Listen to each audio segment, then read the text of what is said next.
فبدأ بأوعيتهم قبل وعاء أخيه ثم استخرجها من وعاء أخيه كذلك كدنا ليوسف ما كان ليأخذ أخاه في دين الملك إلا أن يشاء الله نرفع درجات من نشاء وفوق كل ذي علم عليم ৭৬ তারপর সে তার ভাইয়ের পাত্রের পূর্বে তাদের পাত্রগুলো দিয়ে তল্লাশি শুরু করলো।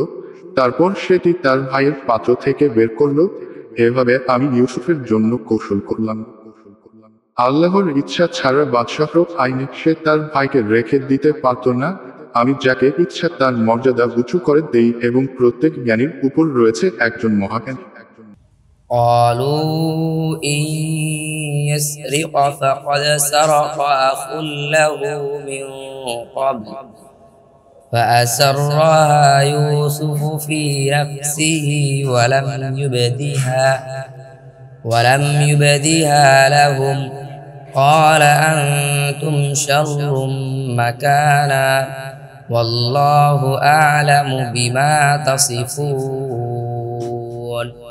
৭৭ তারা বলল, যদি সে চুরি করে থাকে তবে ইতপূর্বে তার এক ভাই চুরি করেছিল। ইউসুফ বিষয়টি নিজের কাছে গোপন রাখল, তাদের কাছে প্রকাশ করল না। সে মনে মনে বলল, তোমাদের অবস্থান তো নিকৃষ্টতর, তোমরা যা বলছো সে সম্পর্কে আল্লাহ ভালোভাবেই অবগত।